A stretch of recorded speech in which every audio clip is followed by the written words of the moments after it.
presentation. Hey, not disappointed in this presentation, though. Feel Good Friday. How you doing? I'm Paul Sullivan, along with Billy Merritt, the man who, by the way, every weekday, 11 a.m., Billy W. Merritt presents Feel Good Friday. It is absolutely what it is. Feel Good Friday. It's the funnest part of the week. And we have a good time. And we started a new tradition with the new year. So, you know, part of the show that we do every Friday is the beer recommendation of the week. So now we have the beer in the studio. The beer recommendation of the week. So we'll talk about this a little bit later on. I'll give you some details on the on Sam Adams. But I also wanted to mention that, since we have these in the studio, we have these DigiNinja. You can see them there. DigiNinja koozies. On the other side, there's marketing right there. We have the tall ones. We have the short ones. So whichever side, whichever works. Size matters. Give me a shorty to put my water in. A shorty. Okay, a shorty to put the water in. I'm going to go with the tall boy. Sam Adams water. There it is. Spring water. And by the way, Coors Light uses mountain spring water. Last week, I took some grief. Did you see my hat? It's crooked. I brought you and I a beer last week, the Modelo Negra, and I took some heat from the producer. Really? So, oh, yeah. He was like, hey, man, I'm part of this show, too. So hooked up Jamie Lopez. He's off camera because, he doesn't want his mom to see him. Yeah, that's right. So he's drinking the water as well. So a big thing going on. Now you can see, Billy, I'm wearing my Bears gear, my Chicago Bears. They're in the playoffs. Now I said, I don't know, probably 4 or 5 weeks ago, I'm like, they're done. Season's over, so I kind of gave up on them. And I'm not saying they're going to win the Super Bowl. I hope they do. But they were kind of lucky to limp in. They lost last week to the Packers, but somebody else lost. So they kind of went in backwards. So they're in the playoffs. They take on the Saints on Sunday. So go Bears. But a new year. We also talked last week about, we're not going to say resolutions. Everybody else always talks about New Year's resolutions. So we're not saying resolutions. We're telling everybody goals, because goals are something you can actually achieve. Now, how long have you been writing your goals down? I started like religiously, or we'll say, what's that word? Habitually. Mm-hmm. Habitually about 10 years ago. 10? Geez. Mm-hmm. Well, I have a different 10. I hit the 10-day in a row mark. Mm-hmm. That's awesome. Yay for me. Yeah, very good. Now, again, so let me be clear. I know that it's a great idea and it's very impactful and powerful to write your goals down every day. I have not written my goals down every single day for 10 years. Oh, okay. All right. Yeah, so you did drop the ball once or twice. Even this year already, I'm probably I'm ahead of Billy. If you're 10 days, you are ahead of me. You are. Yep. That takes a lot, by the way, Jamie. Jamie Lopez, our producer. Have you wrote your goals down? I did this morning when I pulled up. All this year so far? I just started yesterday. Okay. Latecomer, but hey, I'm a latecomer. Like I said, it took me a while.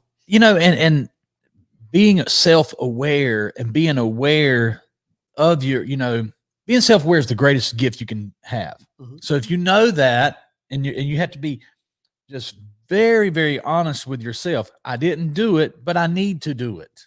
Then that's success. That's a positive step. Yeah, because if you start thinking about it, and like you said, being aware, so that's good. Hey, by the way, Patrick Allen. Wait, that's a long name. Mm-hmm. Patrick, you know that name? No, but Jamie does. He can say the last one. So I'll say the first two. Patrick Allen. Ulayat. And what's the last one? Manguera. Yeah, you like what he said. My There's mom's on there. Charlie Mizell's on there. Yep. Charlie, good morning. Charlie even dropped the word DigiNinja. He knows what's going on. He does. He knows what's going on. DigiNinja. Right here. I know. I feel I could. I brought the DigiNinja hat, so I could swap or switch, if I needed to. But since you wore yours, I'm like, okay, we're good. So, let's talk about goals. So you've been Grant Cardone, what do you call it, certified or whatever? Fully trained. I've been submerged. I've been submerged in the principles that I believe in getting 1 to 2 mentors and going all in on those mentors and taking their advice. And I submerged myself 10 years ago. So Grant was just recently, which by the way, now when you started following Grant, do you remember what his net worth was roughly? I know that he had less than 500 million of assets under management. Gotcha. Okay, so now having said that, that doesn't mean he's worth $500 million. It means that he was, they invest a lot in real estate, big apartment buildings and condos, and they manage that so they get a percentage of it. But now he's over $2 billion in assets under management. So that's just amazing. What a great success story. Certainly a great person to consider, one of your idols, one of your mentors, that kind of thing. He was just recently I'm not going to call him an idol because I'm sorry. No. Because idols need to message me back. And it's been a couple days. If you see right here, I messaged him last night. And you see right there, he reached back out, right? And then I gave him a response, and he ghosted me. So no idol today, buddy. Message me back. Message him back, Grant. Don't even though he ghosted you, we're going to talk about him a little bit because he was on the show on Discovery Channel. They had Undercover Billionaire. Now I had never heard of this show. This is season 2. It's the second season. So I had never heard of the show. Had you heard it before this year? No. Yeah, I mean, it was on Discovery Channel. You and I both talk about we don't really watch much television. I watch sports. That's really about it. And a lot of the sports teams that I like in Chicago are not on television here, so that's why I don't really watch a lot of TV. But Undercover Billionaire is on the Discovery Channel, and Grant Cardone, one of the 3 people that were on the show. So you did watch it, right? I did, yeah. So on bell to bell, I made Chloe watch it with me. So on a scale of 1 to 10, we'll say how entertaining was it first, 1 to 10. Entertaining, the entire show. It was a 7. I don't watch much TV. I watch a lot of documentaries and a lot of, educational things. I'm that kind of interesting. Now, have you ever seen the show The Prophet? Yeah. Now, I love The Prophet. Let me tell you something funny. I think that's cool. Let me tell you something funny about The Prophet. Google The Prophet so you can see his name. I can't remember. Do you remember? Marcus Lemonis. Okay, so Marcus Lemonis. And Google his net worth. And I'm gonna make a point first. Let me check. Okay, I'm gonna pull it out of my head. First of all, I'm gonna make a claim. Don't show it to me, Jamie. Without it. So don't let him see it. So he's on there as an expert, as a business expert, helping all these businesses, saving these businesses. Right. As an expert, and I'm not saying he's not smart, but you could fit his net worth in the small corner of like Grant's net worth, right? Briefcase. So now let's see what he's actually worth, Jamie. Or what Google says he's worth. By the way, guys, when you Google this, it's not necessarily true. But he has. So I'm $500 million. I'm gonna say I'm surprised.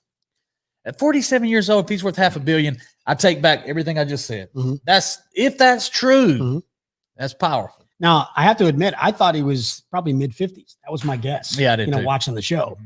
So, I mean, at 47, and you're right, because Grant, what's Grant? 62. 62, yeah. So Grant's got, 19 years on the guy? No, 15 years on the guy, right? So, that's a lot. So he can still, Marcus Lemonis, he can certainly build up his net worth even more. But I love The Prophet. I would give The Prophet a 9 out of 10. Love that show. I mean, I haven't. Yeah, I love it. I mean, because I love how he talks about every business. It doesn't matter what business it is. He talks about the process. Solving problems, things that we do with our business all the time. So I just think it's a really cool thing. So I find it entertaining. It's enjoyable. I don't want to say I learn anything. I don't really learn anything when I watch You probably do. You probably do. And see, it's funny to me how people are wired differently, because now I shouldn't say that. I've watched probably a dozen or so episodes of The Prophet. And I watched it because I was learning, and it is entertaining. And I like, seeing how all businesses are the same in so many ways. The inventory, the marketing, the advertising, the payroll, and the taxes. That's true. The fulfillment. It's all businesses are the same. Now, we have a very unique business. This isn't about our show. I mean, this is about our business, but it's just unique that we have a service business. So we don't have to worry about things like inventory. We do have shirts and hats, but all of our inventory that are available for sale. They sure are. All of our inventory can fit inside one of these offices. Right. Because this is an inventory, this is equipment. Okay. And this is an inventory, this is equipment. So we are very blessed that our profit is made on a service. We don't have we're never overstocked with inventory because we don't have any. It's even because I come from the car business. Yeah. So, this time, January, people are trying to get rid of all the 2020s right now. Mm-hmm. It's always, you've done the radio commercials for car dealers for years, right. But it's, make room for the new. But that's the truth. You really have to get rid of that old inventory because it's just sitting there. You've already paid for it. It's not helping you. It's listed as an asset on your balance sheet, but it's not an asset until you turn it into something that you can pay until you liquidate it. So right. Luckily we don't have to worry with that. Right. So when we started watching The Prophet, when you first started watching, I watched a bunch of them because before I started working here, I watched a lot of television. Then when I came here, I don't have much time to watch television, or the time I do have, I choose not to watch television that much. But so The Prophet, like I said, I gave it a 9, but Undercover Billionaire, you said you gave it a 7, right? Mm-hmm. For entertainment value. I thought it was a 5. Yeah. Just kind of average. I understand. Did you watch it from bell to bell? Yeah, I did. So you realize who I can't remember her name, but there was a white girl and a black girl. Mm-hmm. The black girl, did you realize who she was married to? Yeah, Timbaland. Yeah, the music producer. Yeah. So I'm sure she's talented, and I'm sure she's going to do well on the show. And I hope she makes her $1 million in 90 days and everything. Mm-hmm. You kind of wonder, yeah. You kind of wonder if maybe you're famous because you were married to Timberland. Yeah. I'm sure she was involved, but she certainly had a huge leg up. Well, the one thing I don't like it when they try to cut from story to story.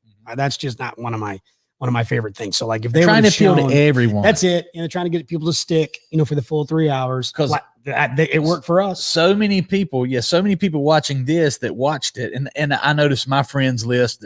Those of us who are friends with Grant and who worked with Grant, like Shaka Dyson, they were all praising him as doing a good job. Yeah.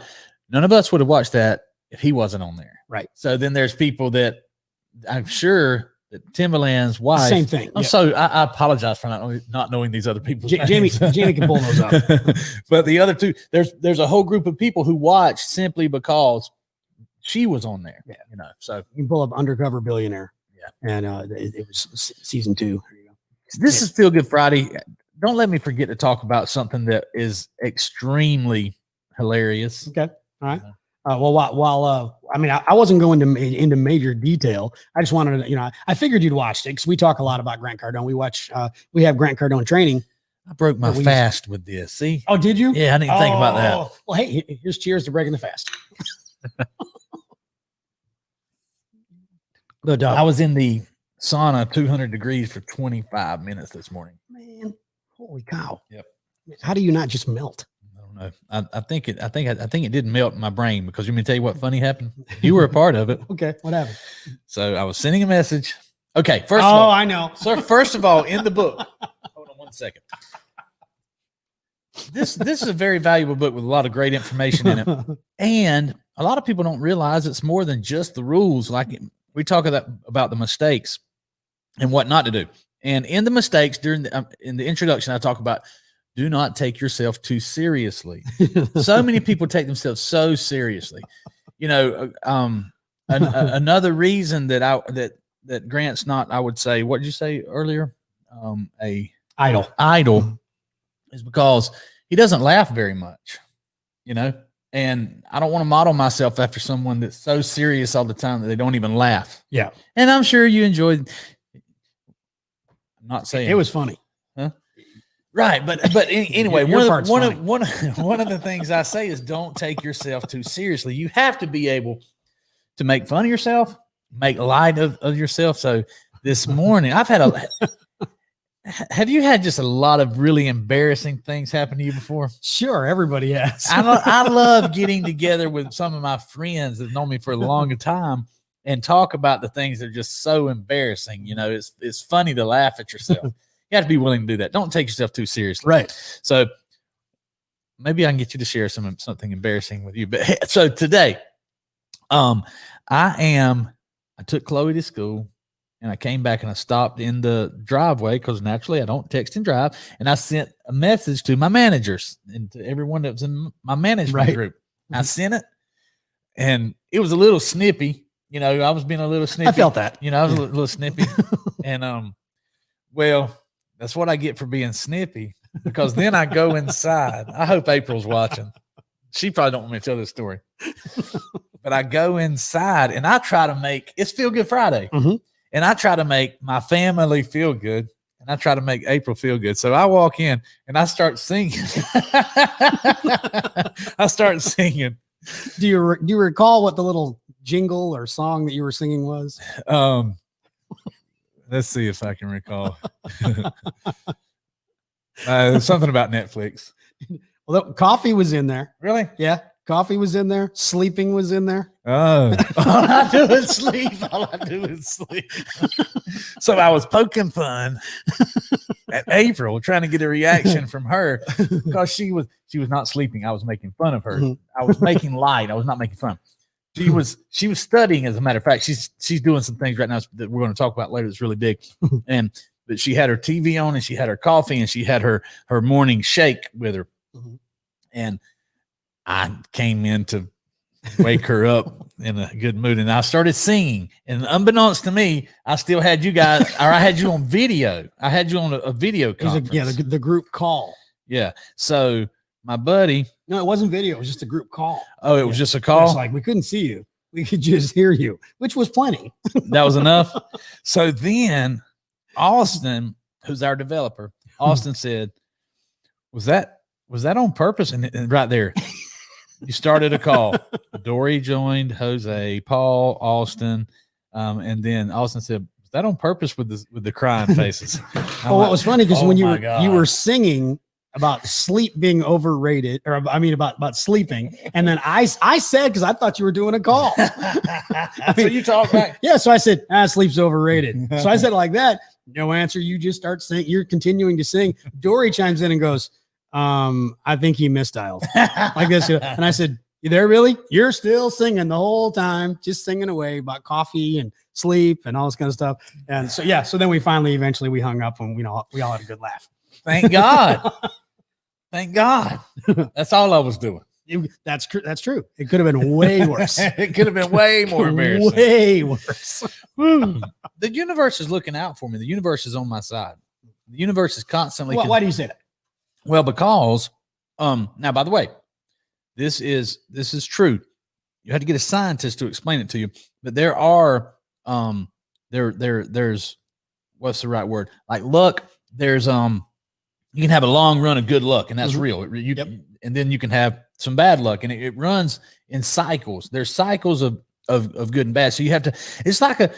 It's like a wave, man. You have to ride it. The ebb and flow. It's the ebb and flow. The yin and yang. You have to make the most out of the, whichever you want, the ebb or the flow, whichever. You have to make the most out of it. Right.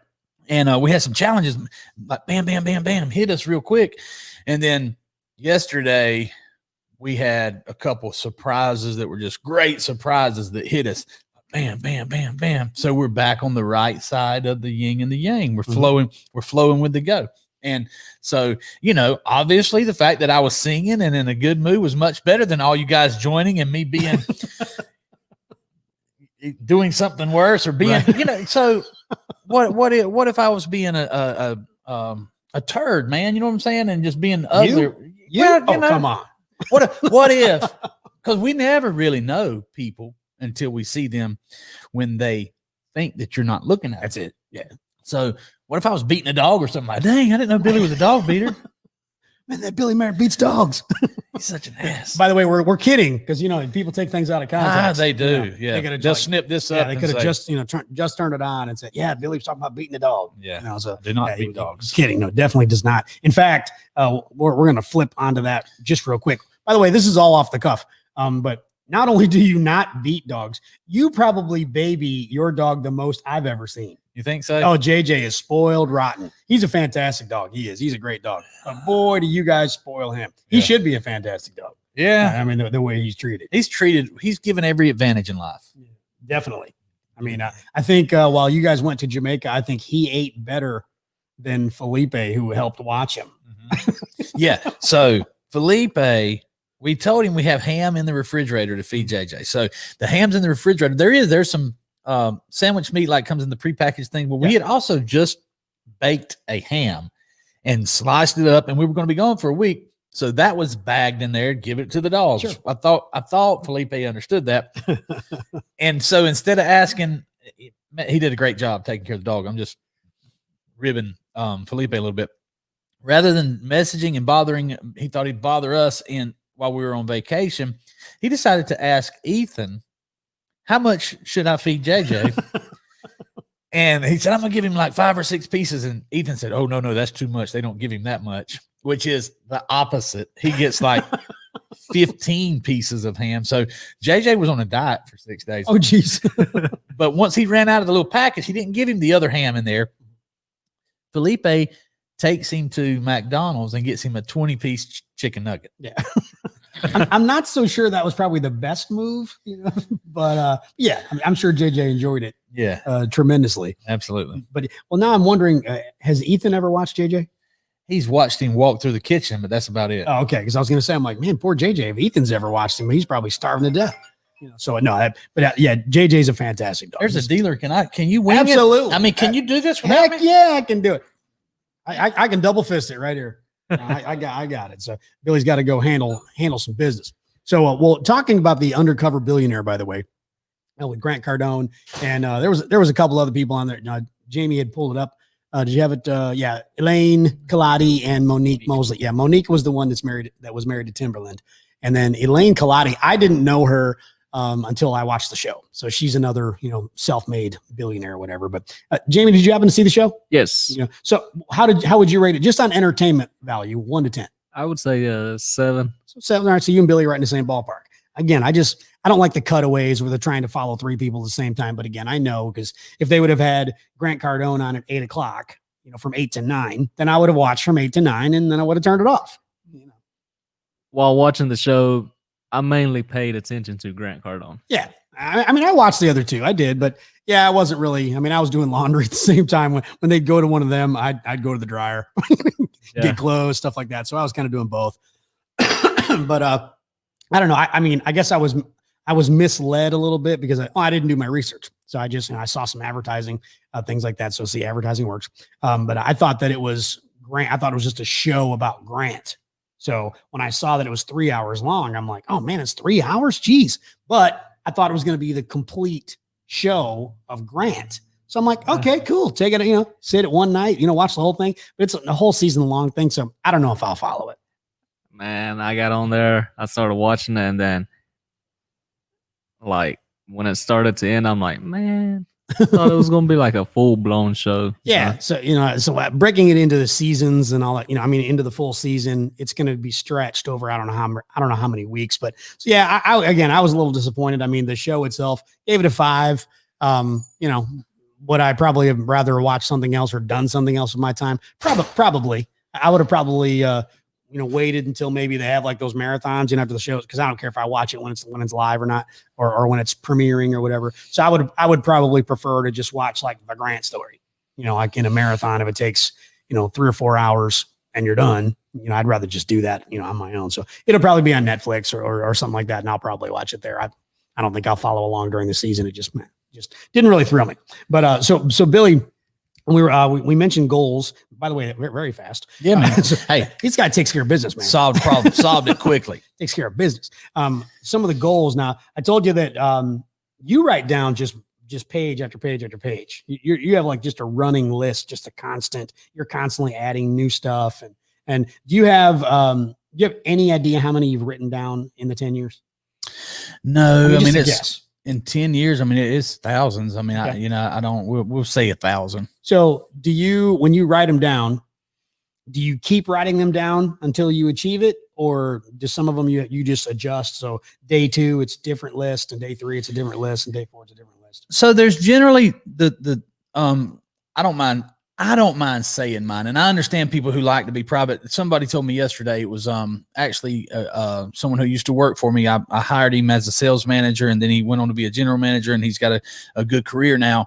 And we were talking about people who we're talking about hate. I know that term's overused, but people hate on. He said, Billy, I don't see how you do it. He said, it never slows you down. So, and that goes along with what you say, relentless. I really don't care what people say. Now, sometimes it'll get me mad for a little bit, but I don't care if people are, as long as my people, my inner circle, know the truth and know who I am and know, then I don't care what dumb people say. But my point is, he was talking about how I can just continue in the spite of negativity, have a positive outlook. So a lot of people can't handle that, so they don't want to display their dreams out in the open. Yeah, I don't mind doing it. I don't care if you think it's dumb or not.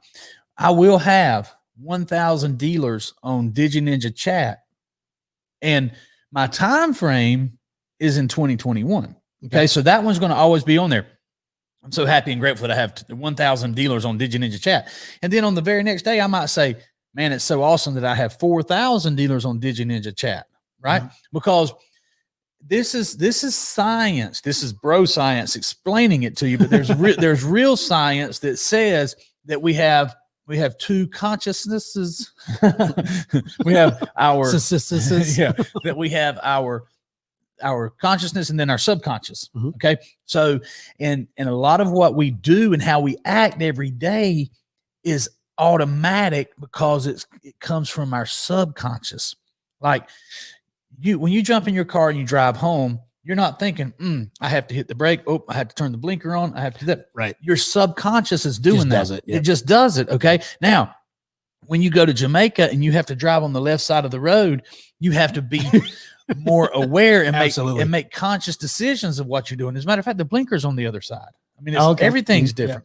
Except the gas pedal was the same. But anyway, our subconscious is very powerful. So the reason that you write them down over and over and over and over is your subconscious does not know the difference between a truth and a lie. Gotcha. That's why if you take a child and you tell them something every day of their life and they're only around you, and their family, that they're going to believe that.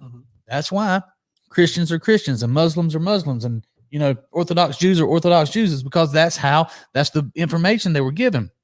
Well, once you become self-aware, like we talked about earlier, like if you know you need to write your goals down, at least now I can fix it. Right. So if you know you have some bad programming, then you can fix it. And if you know that writing your goals down gets through to your subconscious mind, and what gets into your subconscious mind, you will act out.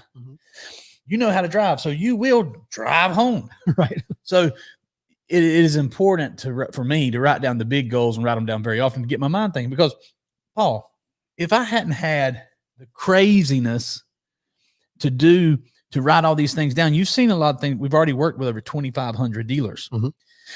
If I logically set Jamie down, now he may have because Jamie had a lot of faith in me early on, but like if I had logically sat down with you and said, Paul, we're going to work with 2,500 dealers and we're going to do this, this, and this. You've already admitted you were skeptical of that early on. Absolutely. So if me proving that or me convincing you we were going to work with 2,500 dealers was a prerequisite for you to come to work here, you wouldn't have come. Right. You came because I said, don't worry about the fact that I believe we're going to be working with thousands of dealers. We're working with 10 right now and I need you. You know what I'm saying? So but then now, because you heard it and you've seen the evidence. Evidence is writing it down and never taking action is useless. Okay. So it's not just about writing it down. It's writing it down, trying to create a condition of faith and then taking action as fast as you can. Okay. So I know that was a long answer to what you were talking about. No, but I mean, it was insightful and it is. I mean, it does matter. It makes a difference. People who say, oh, it doesn't make a difference. Well, I look at it, and this may be quite a stretch, but I'm going to say it anyway. There are people who, atheists that don't believe in religion, and they'll make fun of people with religion. And I've said for a long time, I'm like, okay, so let's just say for theory, and I know you're not supposed to talk politics and religion, but I'm going to do it anyway, just for a minute. It helps. I always tell people, all right, so let's say that there is no God Mm-hmm. or Buddha or whatever you believe in. Okay. Let's say there is no higher power. We'll say that. Let's say there isn't one. Does it really hurt that you pray or you know what I mean? That you believe, that you have faith? Does it really hurt anybody?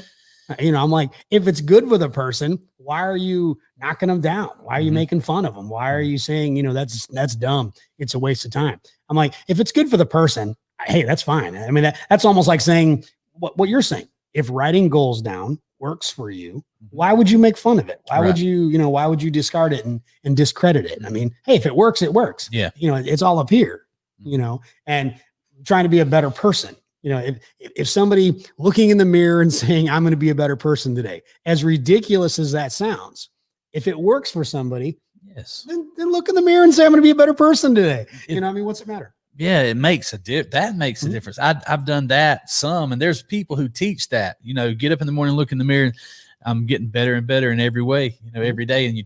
And because that works too. I don't practice that. I practice writing down the goals and writing them down in present tense. But yes, absolutely. Any way that you can get good information from here into your subconscious, wherever that's at, that's right.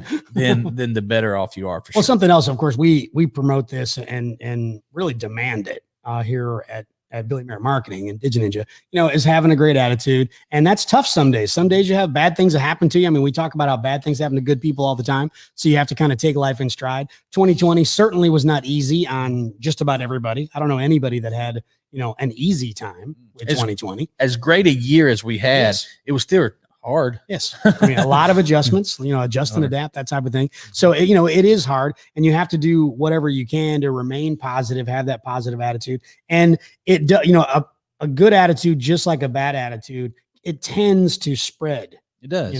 So it's contagious. So, if you got 20 people in a room and one person has the bad attitude, 19 of them have a good attitude, chances are very likely that 20th person who has the bad attitude will start to have a better attitude. It's not going to be for sure. The chances are very high. If they're going to stay there, they'll have to, because that, this is science. My bro science will explain it to you again. But now, Emerson, bro science 101. Yeah. Emerson, the great inventor, he said this, or actually somebody came to him and said, hey, I had a vision that energy works like this, that it's like a big ball of bees that just, you get one bee together, and then the next thing you have a lot of bees, and it's like a swarm, and that's thoughts and that's ideas, and that if something from a different vibration comes there, it can't stay. So it's big thoughts of energy and having the same vibration moving around. So in this call center, if you got 19 people with just beaming with good attitudes, and somebody with a bad attitude comes in, they're going to feel very out of place. Yes. They're not going to be attracted to that energy. So they'll either have to change or they'll have to leave. Mm-hmm. I believe in that a lot. And the same holds true for bad attitude. I took a job to run a dealership one time, and I loved the people that worked there, but they had such low energy and negative attitudes, and they knew they did. They would make the argument that, hey, no, you're positive and I'm negative. That's the battery it takes two. Is no, I can't do this. And I tried. And great people, but they were older than me, and they have lived this way their entire life, and they didn't write their goals down. They didn't see the big picture. They were happy doing things the way they were doing them. They didn't want to sell twice as many cars. They didn't want to increase the customer service. And April was there one day when when one of the guys, he was a manager, had a customer there ready to buy, and he was in slow motion, and I'm like, this ain't gonna work. Oh man, this ain't gonna work. And she's like, I knew right then it was over. So, you can't. In other words, there was too many. Now, I believe and I teach and I preach and I try to have enough positivity that you can change the whole environment. Mm-hmm. But when it's you against 10 others and they just don't want to change, right? If you can't get them to buy the picture, and buy the idea that attitude matters and we have to get better, then you probably have to move on somewhere else. I mean, in fact, I think that's actually a smart move. I mean, eventually you have to cut your losses. Yes. I mean, you can't just keep hitting your head up against a brick wall, hoping the wall's going to fall down. I mean, eventually you have to cut your losses. Hey, by the way, Jamie, pull up some comments for us real quick, because I know some people were rolling as we were read Roberts. That's a long as we were talking. He speaks Canadian, so I'm not sure that Jamie will be able to. So Robert Brooker. Good morning, Billy, Paul, and Smith. He wasn't paying attention. Smith. He joined late. So Smith's at home. By the way, I sent Smith. I'm gonna throw him under the bus for a minute. I sent him a message at like 9:15. That's not early. That dog was still sleeping. Maybe I was singing to him this morning. Could have been. So good morning, Billy, Paul, and we'll just fill in the blank of Smith or Jamie Lopez. Still an afterglow from two in alignment live streams flowing that love. I even popped into the government stream to thank the premier and let him know. Oh, you're right. You said he's Canadian, and let him know I'm grateful that before he entered the treacherous vocation of politics, he demonstrated that running a sustainable, profitable private enterprise that employs many is his thing. I've been going over in my mind how I would inspire a big box furniture store to engage you on BillyMerritt.com. So I would love for a big box furniture store to engage us.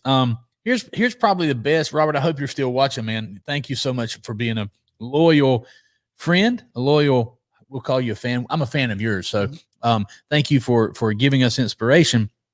And I think the best thing we could do, Robert, is we need to sell. As a matter of fact, we've already talked to Matt Pridemore, and hopefully we can get the details worked out where we will be installing DigiNinja Chat on a couple of his stores. Cool. Then, Robert, what we can do, once we have a live, active furniture store on using DigiNinja, you can just talk to that furniture, the big box store, and say, hey, go to first of all, go to your website, Mr. Furniture Box Guy, and test your chat. Now, jump over here and test the one that my friend Billy and Paul are on. You can show them the difference, and I think that'll be the best way we can approach that. I think so too. And you're right. If you're a business and you have a website and you have some form of automated chat, go to it yourself. Don't just assume, I got something on there, it's taking care of it. Go see what it actually says. It is brutal. So we're just saying that. Hey, some other comments. I know my friend Dusty Rhodes, he's watching. Barrett Tucker, love y'all, and love you right back there, Barrett. Joyce Campbell, good morning, Billy. Hope all is well. Is mom doing? I hope all is well. How is mom doing? And Diva and Benson, give them all my love. Your mom okay? She's fine, and she's Joyce is asking about my children, Diva and Benson, that she met on some other site with someone using my pictures. Oh, okay. So I tried to explain to Miss Joyce. I tried to explain to her that's not her. That's not me. Miss Joyce, hashtag or Google catfish. That's Betty Wheelert. Hi, Paul. I was scrolling through and it showed Paul Sullivan live now. Wow, here I am. You sound and look great. Well, thank you. Betty is actually a mom of a girl I went to high school with, Amy, that I went to high school with. Amy and her sister Debbie was a year younger than me. And Mrs. Wheeler was always very cool. She was one of the cool parents. Mm-hmm. Like when you're in high school, you have like that certain group. They're like, oh, they're the cool parents. She was one of the cool parents. So Miss Betty, thank you very much for watching. Robert throwing some more, spitting some more knowledge, if you will, there. Talking about Ken Walls, talking about Grant Cardone. So, yeah, so he's definitely a follower. Oh, yeah. He's watching some of the big boys doing things right. Stan Hughes is in there. Dub Bears. That's what I'm talking about, Stan. That's what I'm talking about. We need to have a sports show and bring Stan on here. That's a great idea. I tell you what, if Stan's available, I don't know if he will be, but if he's available and the Bears win, let's try and get him in next week. All right. He should be available next Friday because I think Coffee County Schools, he's a Coffee County coach and a teacher, and he's molding the minds of our young people. Molding the minds. So he has taught and coached Cooper, Chan, of course, is in here. Right. Stan. You might realize why he's coached him. Chan the man. Yep. So Cooper, Chan, Case, Chloe. I don't know that he's ever coached or taught Trevor, but so in some strange way, he's helped mold the minds of those people. And we all know them well as my children and Stan's own child. You and I both know, we've known Stan for a long time. I mean, you much longer than me. But I mean, I've known Stan for, I don't know, 20 years, something like that. And I mean, Stan's out. He's a, as far as baseball, he's a St. Louis Cardinals fan. I'm a Chicago Cubs fan. So of course we've butted heads, but it's always been playful over the years. I mean, Stan's, he's one of those guys where I've said for a long time, to me, he's a very high character guy. Yeah. I mean, so, love Stan. So. Like I say, I know him better than you, but no, I'm just kidding. So he's not a high character. I'm just kidding. I'm just kidding. Stan and I, we know everything you can know about each other. I met Stan at a softball field years and years ago. We actually met on a softball field, so which is appropriate since he's into sports so big. Well, I mean, like I said, I've known Stan a long time. Dealing when I was in radio, he was selling cars, and so we worked together. But then I also got to know him a little bit personally, and like I said, we just had a lot of fun with the sports rivalries and things like that. Some other people that are watching, we got Rachel Blatt. What's up, gents? Oh, I don't know if we're gentlemen. Maybe we are. I'm English, by the way. Oh, well, all right then. I'm English, gents. I'm English and Irish and a little bit of African. But Joey Arvidsson and Stan Hughes, they both comment. I can tell you a funny story. They're getting nervous right now when I'm telling you. I can tell you some stories about Joey and Stan. This is a good story. Stan was running a local dealership here in town, and Joey and I were very early in our career of being. We were not yet writing our goals down every day. Gotcha. Okay. We had some talent, and I was hired as a salesperson. Maybe I was hired as a finance manager. Anyway, I became sales manager. I hired Joey as the finance manager, and we sold over 100 cars in Douglas, Georgia. That was a big deal. Yeah, it was a big deal. That really is. Really what was big the was it Stan or you that started the deals are in Douglas? That phrase. That's kind Or of is that one kind of nobody really knows? I think I did. Take credit for it. Yeah. I created Barrett's on here. He's got a super car dog out there working with him now. One of our good friends, Chris Campbell. Chris in the car business, been in the car business for 25 years. I told Chris for a long time, being anywhere for 20 years is too long, and he would tell me being somewhere for only 2 months is too short. Right. So, we just had fun with that, but find something in the middle there. Find something in the middle. So, but it all worked out for everybody. But Chris is Boom Baby Boom. Right. A lot of people, I created Boom Baby Boom, and a lot of people thought I was Boom Baby. I said, no, I'm not. Please. April, it's not true. Well, in fact, you and I, when you first started that, it was probably, I don't know, maybe 2 or 3 months into the campaign or into the beginning, I guess, of Boom Baby Boom. And, I was doing a radio remote at that dealership. And we started talking about it, and everybody I was the guy with a bad attitude that day because everybody was all, man, it's so cool. I just love it. And then Boom Baby Boom. And I said, that is the stupidest thing I've ever heard. I did. I thought it was the dumbest thing, and then you had said that you thought about it. And I'm like, well, I don't care. It's still dumb. But then, it just rode and rode and rode and rode. And it did. It became a huge thing. Everybody knew, Boom Baby Boom, what used to be Coffee Chrysler when Chris was there and you were there. And I mean, heck, Barrett was there. You guys had quite a Drew Shook. I'll tell you the managers that came out of there that I trained, by the way. Drew Shook, Jacob Milholland, Doug Swank, Barrett Tucker. That's 4 right there that are super managers now. And I'm sure I'm leaving some people out. Robbie Smith. Yep. All from that one place running dealerships now. I mean, when you look at that crew now, I mean, going back and you look and you go, wow. I mean, that's quite the lineup. Yep. I mean, you guys had some really good guys all working at the same dealership. Robbie was washing cars in the back and doing radio part-time because he liked to be on the radio. Okay. And he was also a part-time wrestler, but he was washing cars, and I said, man, you need to get up front. And I hired him off the wash rack.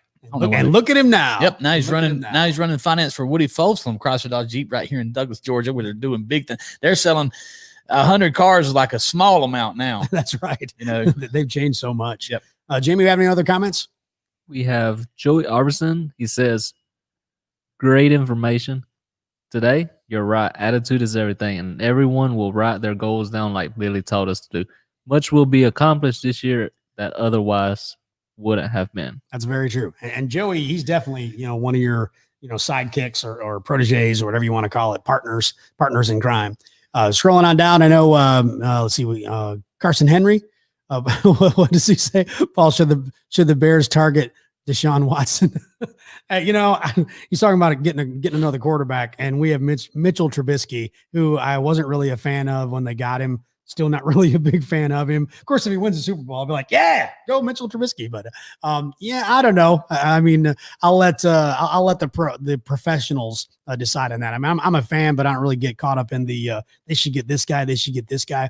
I mean, I root for. In fact, I heard a guy talk about this several years ago. He said, so we basically just root for the laundry, and it's kind of true. I mean, a guy who played for the Cubs last year, I rooted for him, and then if he gets traded or whatever, then I don't root for him because he's not a Cub anymore. So it's kind of true. You kind of just root for the laundry. Yeah. And are they really going to change the name of the Braves? That's a whole nother thing, man. I mean, I can't root for the laundry if they do that. Yeah. I mean, they changed. I mean, the Washington Redskins are now which I don't know who came up team with from Washington. The Washington football team. Yeah, that was brilliant. That was a brilliant one. What was the other one that just changed to? Did they? I didn't know they changed it. Yeah, no, there's another one. I can't think of what it is. But yeah, I mean, I don't know. I thought it was kind of silly. Yeah. I mean, I just did.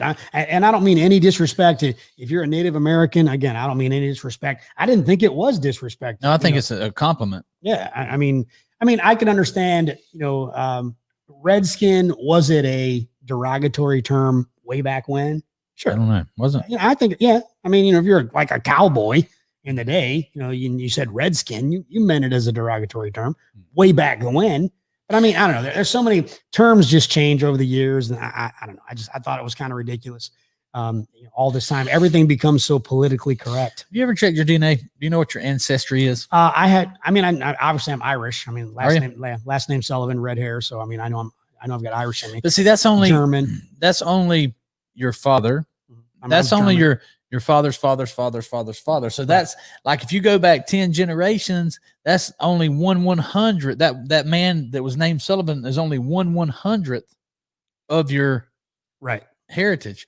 So that's just it's misleading. I'm going to do that. Because your father, we obviously are Southern. So if you on your mother's side, there's probably different ways. But I had mine done, and I am English and Welsh and Irish and like 2% African. So it was weird because I've always been told that we had Indian or Greek and different things. None of that's true. I'm straight out of England. Now, I will say, wow, if I have any African in me, I mean, I'm about as wise as you can be. So I'd be very surprised if I had any African in me. Just saying. One of my cousins, she did her DNA, and she was like 15% African. I mean, but that's the thing, I mean, it not only is America, the melting pot, but the whole world has been for a really long time. I want to go back to something we were talking about earlier. Yeah. We think we're smart, and we think we know, and we do know a little bit about how the mind works, the conscious and the subconscious mind.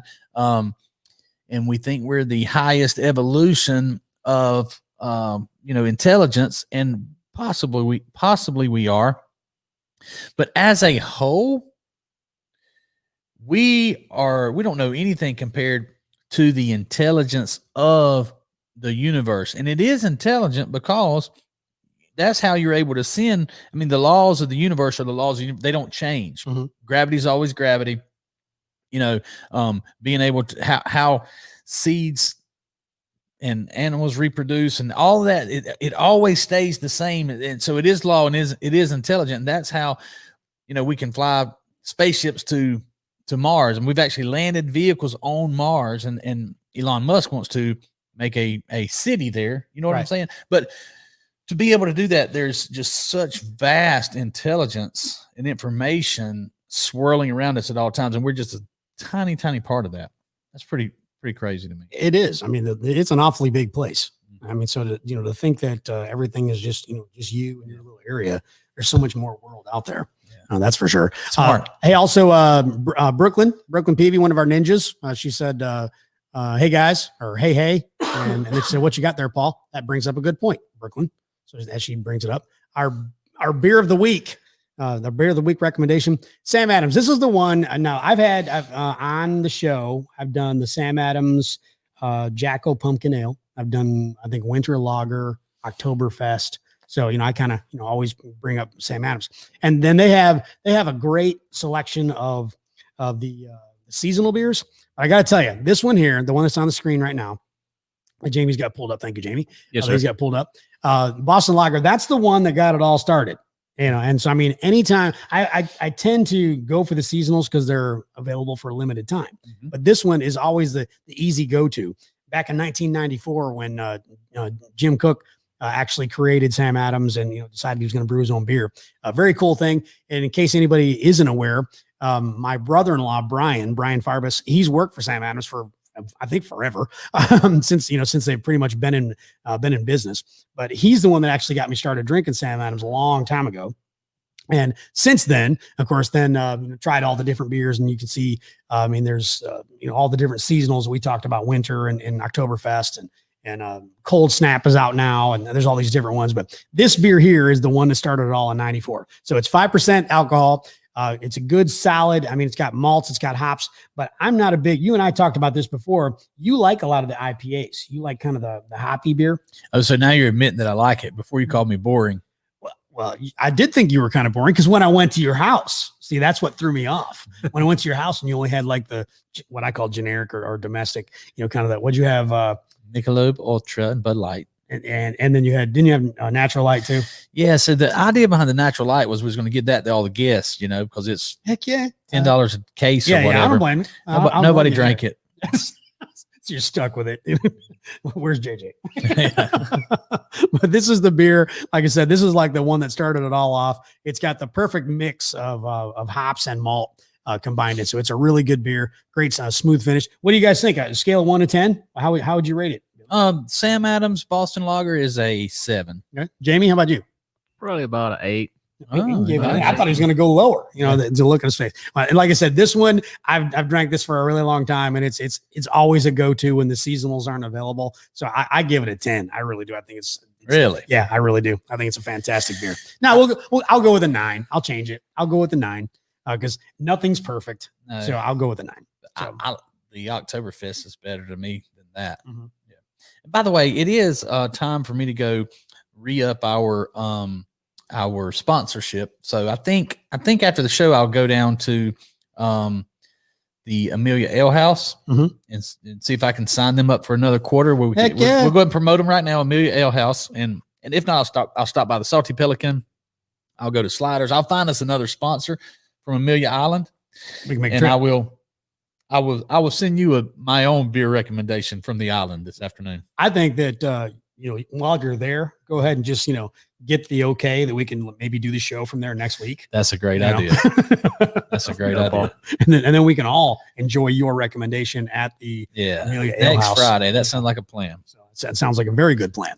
I had to gas up the plane for that one. Got to do it, man. Got to do it. So don't forget if you haven't had it yet, Boston Lager. Great beer. Highly recommend it. Classic Rock Revisit. Every week I talk about a classic rock album. Maybe you've heard it. Maybe you haven't. If you have, it's always a great album that you can go back and revisit. If you haven't listened to it in a long time, again, talking about the new generation. A lot of times they're just downloading singles, doing all that kind of stuff. This week, Classic Rock Revisits from 1990. It's the Scorpions, and the album was called Crazy World. Now, a lot of people knew, in fact, you probably know the Scorpions from Rock You Like a Hurricane.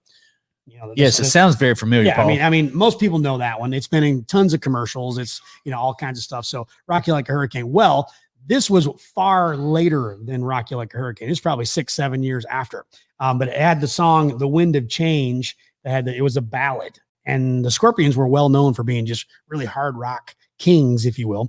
From Germany. And so when they came out with The Wind of Change, it was a ballad and it made the rock charts, but it also made the pop charts and it went to number 4 in the pop charts. So it's a beautiful song. They used it, again, it was played to death in 1990. A couple of other ballads that were on there. Again, that's why it was such a surprising album. Was Send Me an Angel that was on there.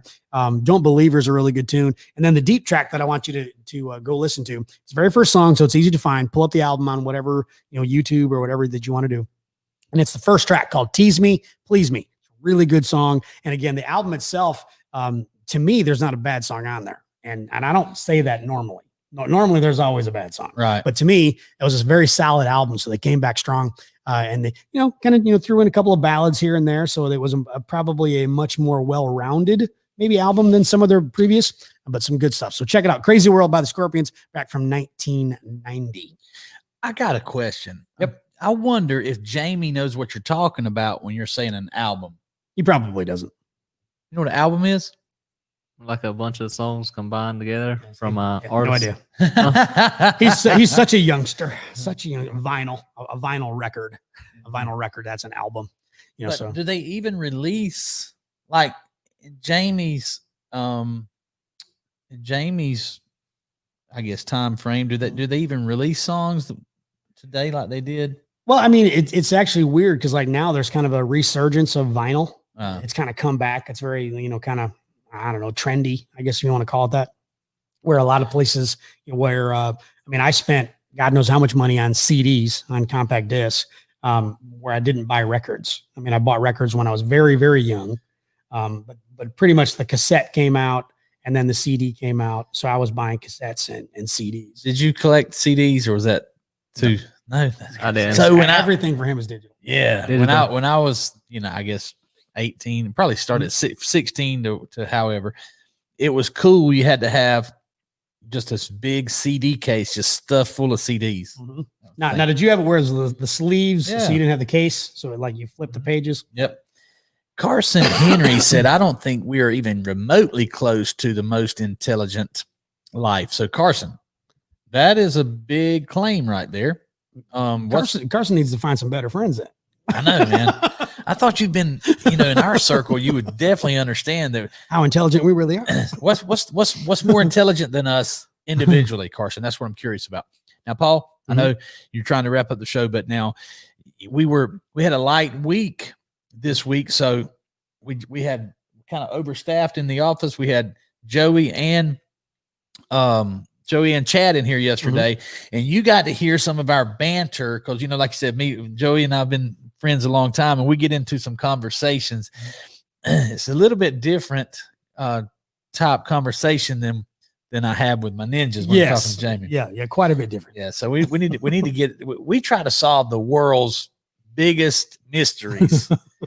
And by the way, I do want to throw a shout out to Chad, who is typically like, the biggest road warrior we have. He's on the road all the time. So I actually we got a chance to work with him in the office for a few days. Really cool guy. I've known him for a couple years since I've been with the company, but I haven't really spent a lot of time with him. So really fun and proving that he's just a big kid. He bought one of the remote control cars. It was like $500 or $600. I think he said it was. It's really big. It's a big car. He's playing with it in the parking lot yesterday. Chad is a big kid. He's a very responsible guy. He's a very responsible dad and granddad even. But he's also a big kid at heart, and that's very important. I think you need to not take yourself too seriously and have some fun. He's a really good guy, though. Brooklyn says Sliders is the best, and I think we'll go by there because JJ can go to Sliders. They let dogs in? They bring you some water, they bring you some steak, whatever. I told you, JJ's completely spoiled. Now, April just gave me the eyes, so I think it's 12 o'clock, and I mentioned going to collect she's more interested in going to the island than actually getting the sponsorship. Right. I'm going on business, Paul. Right. I'm going on business. Yeah, wink, wink. Okay. Yeah. Joey wants to know how many cubic feet does it take to store $1 trillion? No idea. So $1 million. That's not really something I've had to figure out. $1 million would fit in like this. It'd fit on this table. We could fit $3 or $4 million on this table. Very easy. Plenty of room for that. All right, bring it. But $1 billion. I gotta quit reading. Changed it. I gotta quit reading the comments. $1 billion is 1,000 million, so it would take 1,000 tables to hold $1 billion. If you put a cube of $1 million with an M, $1 million on the floor and stand beside it, it won't even come up to your knee, right? It's just this little cube. If you put $1 billion on the ground in a cube, it will fill up a pallet, like a 4x4 pallet, and then it is about 4 foot off the ground. So like a 4x4x4 is $1 billion. That's a lot. Like back up the truck, we got $1 billion of cash on here. I think they sent $1 billion to Iran or something one time. You know, it was this whole conspiracy theory of why Obama had sent this $1 billion or whatever. We can look up the details. But anyway, it was a big old stack of cash, right? Okay. A trillion is 1,000 of those. Okay. That's a whole lot 1,000 pallets, 1,000 pallets, 4 foot tall of money of $100 bills. Wow. Okay. So if you stack those too high, one on top of it, make them 8 foot tall, a football field wouldn't hold it all. I'll take it. I'll take it. And then that's how much we just printed to, by the way, there, we won't get into that. It's too long. That's just insane. That's just insane. Well, that looks like a great, there's my mom, you know, she said, have a good week. Fun show. Thanks for watching, Mom, as always. Thanks for everybody else for watching. By the way, I use this all the time. You can, I don't think you can see anyway, it says cheers on the cap when you pop a Sam Adams. Yeah. Lopez. There you go. Help me out. That's too dark. Get in the light. Too dark. Get in the light. There it is. You can see it. Cheers. Anyway, the cap always says cheers. I use that all the time. So we'll wrap up the show. Billy, cheers. Lopez, Cheers. Cheers. Cheers. And have a great weekend. And remember, if you're going to be drinking, make sure you're not driving. Go Bears. Let's go. Have yourself a very great Feel Good Friday. See you next week.